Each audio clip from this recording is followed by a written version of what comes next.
નમસ્તે દોસ્તો, રામ રામ, જય શ્રી કૃષ્ણ. કેમ છો બધા? મજામાં? સ્વાગત છે તમારું અમારી YouTube channel Dhruvisha life and બ્યુટીમાં. દોસ્તો, કાલે અમે મહેસાણા ગયા હતા, એ તો તમને ખબર જ છે, રાસ ગરબા ગાવા માટે નવરાત્રિના. અને ઘરે અમે મોડા 3 વાગે આવ્યા હતા. તો હું તો વહેલી ઉઠી જ ગઈ, કેમ કે મારે કસ્ટમર આવવાના હતા 6 વાગે સ્ટ્રેટનિંગ માટે. અને જય બી ઉઠી ગયા છે, કેમ કે એમનો મોડા સુધી સુવાની આદત જ નથી. ગમે તેટલા થાકેલા હોય તો એ વહેલા ઉઠી જ જાય છે. ઓમ એકલો હજુ સુધી ઊંઘેલો છે, તો હવે હું એને ઉઠાડી દઈશ. અને કાલે તમે મને ફર્સ્ટ ટાઈમ વિડીયોમાં જોઈ હશે. આટલા સુધીના જે વિડીયો છે એમાં અમારા જે ટ્રેડિશનલ કપડાં છે, લાલ ગાગરો અને સાડી, તેની અંદર. અને આજે અમારો જે ઓફરનો છેલ્લો દિવસ છે, તો અપોઇન્ટમેન્ટો પણ આજે વધારે છે. તો એ પણ હું તમને આગળ સલોનનું જે કામ છે બતાવીશ. અને હવે હું જઉં છું અમને ઉઠાડવા માટે, અને પછી જે અમારું ઘરનું બાકી કામ છે, કપડાં ધોવાનું અને ગ્રાઉન્ડ સાફ કરવાનું, એ બાકી છે, એ પૂરું કરી દઈશ. તો દોસ્તો, મમ્મી પણ ઉઠી ગયા છે, નાસ્તો કરી ફ્રેશ થઈ અને આરતી ભજન સાંભળી રહ્યા છે. અને હવે જવું અમને ઉઠાડવા.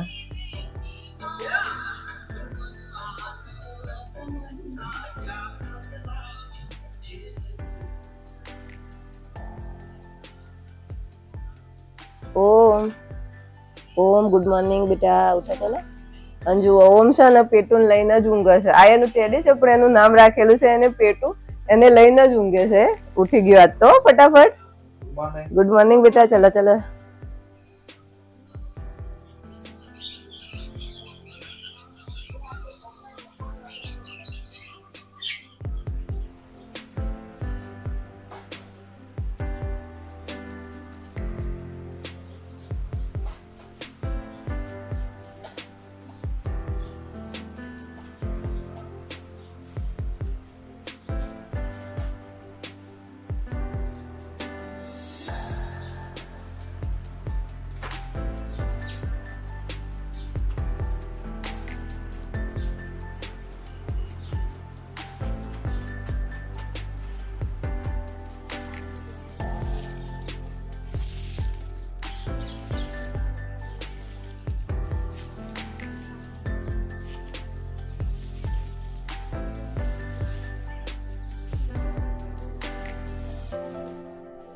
તો દોસ્તો, કપડાં પણ ધોવાઈ ગયા છે અને આંગણાની સાફ સફાઈ પણ થઈ ગઈ છે.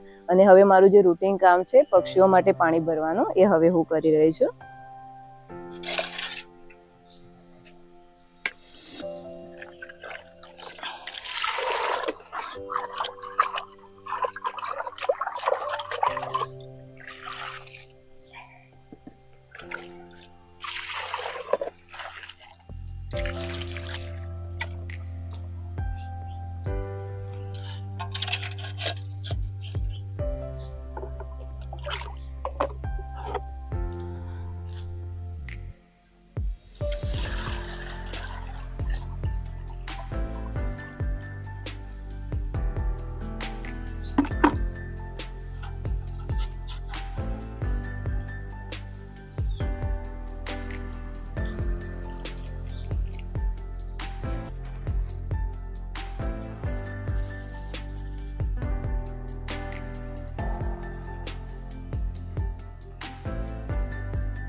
તો દોસ્તો, ઘરનું મોટાભાગનું કામ પતી ગયું છે. હવે રસોઈ જ બાકી છે. પક્ષીઓને મમરા પણ નાખી દીધા છે. અને અહીંયા ઓમ નાસ્તો કરી રહ્યો છે અને મમ્મી ભજન ગાઈ રહ્યા છે. મમ્મીને ભજન ગાવા બહુ ગમે છે. અમારા ગામની જે ભજન મંડળી છે તેમાં પણ તે જોઈન્ટ હતા અને ભજન ગાવા જતા હતા. પણ તેમની તબિયત ખરાબ થઈ ત્યારના તે નથી જતા. અને અત્યારે એ ભજન ગાઈ રહ્યા છે અને ઓમ નાસ્તો કરી રહ્યો છે. નાસ્તામાં તે વઘારેલો રોટલો ખાય છે.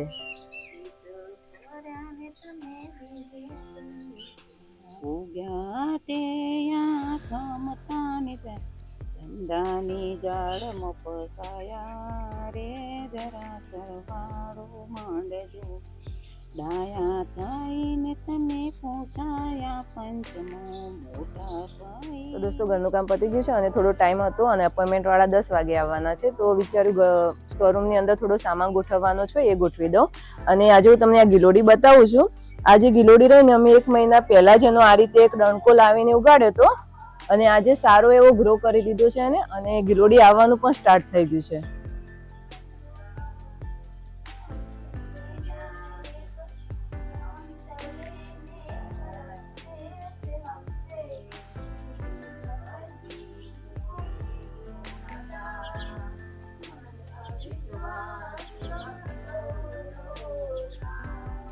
તો દોસ્તો અમારા જે જૂના વાસણ છે એમને સાચવીને રાખવા માટે જ અમે સ્ટોર રૂમ બનાવ્યો છે. આ પાઇમર છે જે પહેલાના સમયમાં ગેસ નહોતો તો યુઝ થતો હતો, અને આ બખડિયા છે જેનો યુઝ પહેલાના સમયમાં પ્રસંગ હોય તો શીરો કાઢીને અમારા ચૌધરી સમાજમાં પંગત પડતી તો ત્યાં વેચવા માટે યુઝ થતો. આનું વજન પણ બહુ હોય છે. આ વાળી છે એ પણ તાંબાની છે ને આ પણ તાંબાનો છે. આ ઘી વેચવા માટે યુઝ થતો હતો.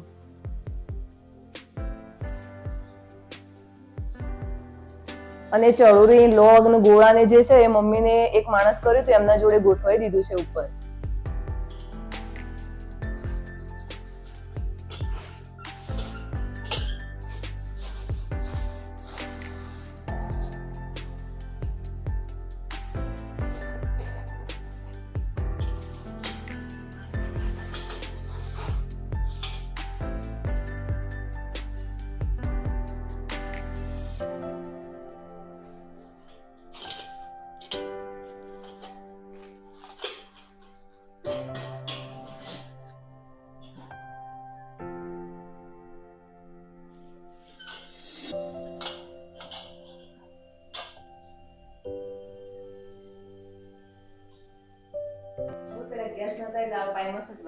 પાઇમસ જ વાપરતો ને કેરોસીન પહેલું તો મળતું બનાવવાનું, કેરોસીન બદલાઈ ગયું, પાઇમસ પડી રહ્યા. કેટલો વર્ષ છે પાઇમસ લાય? પાઇમસ લાય તો આ ત્રીજો પાઇમસ પેલા 2 બગડી ગયા હતા, આ ત્રીજો પાઇમસ નવું લાવી.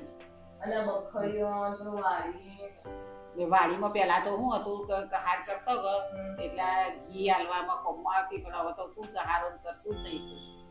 એટલે પેલા તો ઘી ભરી નાખતો.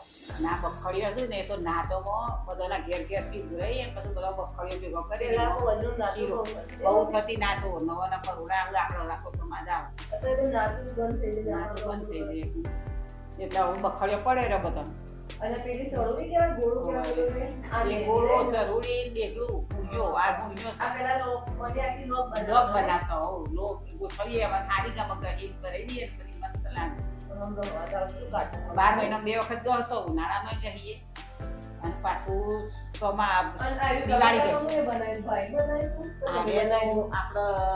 મણો પાડે ને આપડો જયશ્રી પપ્પા એના બાપાને બનાવે.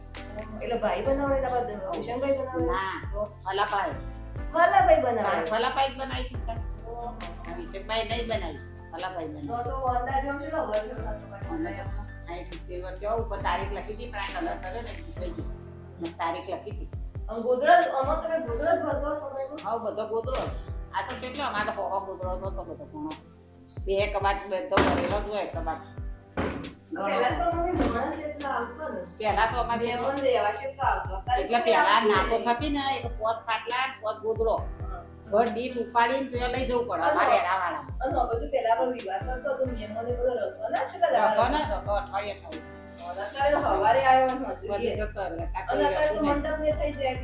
ભાડાના ગોદરો લાવી પેલા તો ગમમાં 5 ખાટલા ઘર દીઠ વધેલા 5 ખાટલા 5 ગોદરો કમ્પલસરી બધું 5 ખાટલા. હા ની પાલમાં જવું પડે તો જઈને ઉપાડીને લેવાના ઉપર પાછા લઈ આવ 5 ગોદરો 5 ખાટલા. એ રીતે હાલતો ટાઈમે નહીં. અને મહેમાનને હાચવા જવાનું પેલા વસ્તી બધી ભેગી થતી ગયડા હારા હતા, ટાઈમ નહીં. ના આ વાહણોમાં તો પાણી ના કરતા ખાલી શોભાના જ માણસ. દોસ્તો અડધો સામાન ગોઠવાઈ ગયો છે અને બાકીનો જે બાકી છે જેમ ટાઈમ મળશે એમ ગોઠવી જશો. અને ઓમ પણ આવી ગયો છે અને પાઇમસને જોઈને ઓમ પૂછે છે કે મમ્મી આ ગેસ છે? તો મેં એને કહ્યું કે બેટા ના આ પાઇમસ છે. ઓમને તો પહેલી વાર જ પાઇમસ જોયો છે અને એને મેં સમજાવ્યું કે જ્યારે ગેસ નહોતા ત્યારે આ રીતે પાઇમસનો યુઝ થતો હતો. અને બસ આ જ યાદોને સંગ્રહિત કરવા માટે અમે આ બધી વસ્તુ હોઈ રહ્યા છે. અને આ જોઈ શકો છો મારું મશીન છે, એ પણ જૂનું જ છે. હું પર્સનલી ફક્ત ઘરનું કામ કરવા માટે યુઝ કરું છું.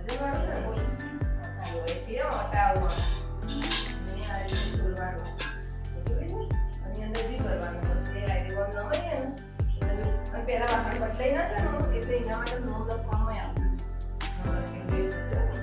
દોસ્તો બખરિયું વાળી ને બધી જે વાત નીકળી એના પરથી શીરો ખાવાનું બધાનું મન થઈ ગયું. તો આજે આપણે બનાવશું શીરો, અને શીરો પણ જે બનાવશું એ ઘરે જ છાશ બનાવશું અને તેમાંથી માખણ નીકાળી અને ઘી બનાવી અને એ ઘીનો શીરો બનાવશું અને જોડે મગ અને રોટલી બનાવીશું.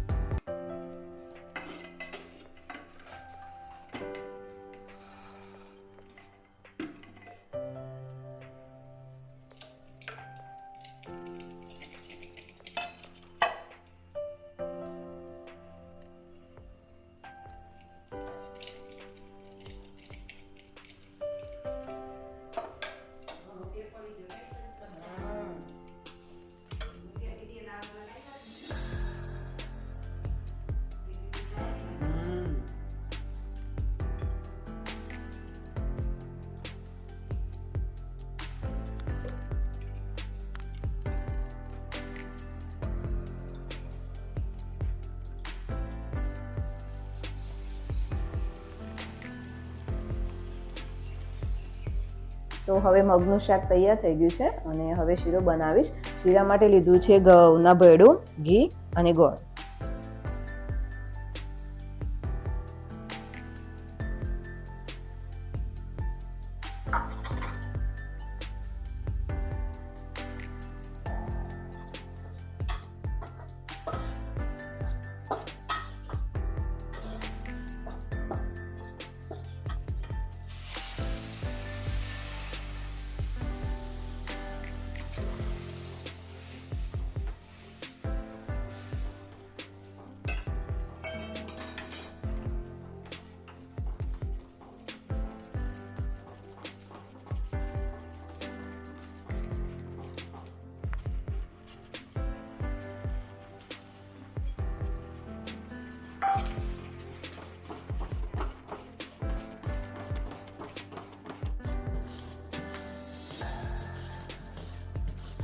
તો દોસ્તો જમવાનું તૈયાર થઈ ગયું છે. હવે અમે બધા જમી લેશું.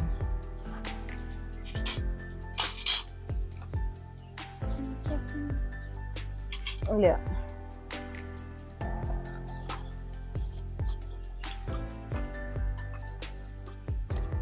મસ્ત બન્યું છે શાકનો શીરો. મમ્મી મગનું શાક શું બન્યું ચાખી? દોસ્તો જમવાનું પતાવીને સલૂનમાં આવી ગયા છે અને કારીગર આવ્યા છે. નવો કેમેરો લગાવવાનો છે ગેટ ઉપર. તો સલૂનમાં તો 5 લગાવેલા જ છે અને એક કેમેરો હવે ગેટ ઉપર લગાવીએ છીએ 360 ડિગ્રી, જેથી ચારે બાજુની લોકેશન કવર થઈ શકે.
દોસ્તો આજની બ્યુટી ટિપ્સમાં આપણે વાત કરવાના છીએ મહેંદીનો કલર સારો આવે તેના માટે તેની પેસ્ટ કઈ રીતે બનાવી અને મહેંદી લગાવવાથી શું શું ફાયદા થાય છે. પેસ્ટ બનાવવા માટે તમે તમારા હેર અકોર્ડિંગ મહેંદી લઈ લો અને એક તપેલીની અંદર 1 થી 1.5 ગ્લાસ પાણી અને તેની અંદર 2 ચમચી ચાની ભૂકી, 1 ચમચી કોફી પાવડર અને થોડા મેથી દાણા એડ કરી અને એ પાણીને ઉકાળી લો. પછી એ પાણીને ઠંડુ થવા દો અને ઠંડુ થયા પછી મહેંદીમાં જરૂરિયાત પ્રમાણે એડ કરતા જાઓ અને તેની એક સ્મૂથ પેસ્ટ બનાવી લો અને એ પેસ્ટને ઓવરનાઇટ રહેવા દો અને સવારે હેરની અંદર એપ્લાય કરી દો. હેરમાં એપ્લાય કર્યા બાદ 2 થી 3 કલાક હેરમાં રહેવા દે અને પછી શેમ્પૂ અથવા તો ઠંડા પાણીથી વોશ કરી લો. જો આ રીતે તમે મહેંદી હેરમાં એપ્લાય કરશો તો તમારા હેરમાં બેસ્ટ કલર આવશે. હવે વાત કરીએ તેના ફાયદાની. તો મહેંદી લગાવવાથી હેરમાં એક નેચરલ કલર પણ મળે છે, સાથે સાથે તમારા હેર પણ સ્ટ્રોંગ થાય છે અને હેર શાઇની પણ થાય છે. શું કરો છો હું કોઈમાં સુધી બનાવે એવું? અને આજ રજા હતી તે આખો દિવસ કંટાળો આવે બેટા? અને હોમવર્ક પૂરું કરી દીધું જે બાકી હતું? દોસ્તો આજે સલૂનમાં ઓફરનો છેલ્લો દિવસ હતો તો બહુ લેટ થઈ ગયું નીચે આવતા અને જમવાનું પણ પતી ગયું છે અને ઓમ જોડે થોડી વાતો પણ કરી લીધી અને થોડી મસ્તી પણ કરી લીધી. અને હવે મળીએ આપણા નવા વિડીયોમાં. અને તમને અમારા વિડીયો ગમતા હોય તો અમારી ચેનલને લાઇક, શેર અને સબસ્ક્રાઇબ જરૂરથી કરજો અને બેલ આઇકન પણ પ્રેસ કરજો જેથી કરીને નવા વિડીયોની નોટિફિકેશન તમને મળતી રહે. મળીએ હવે નવા વિડીયોમાં. Bye bye.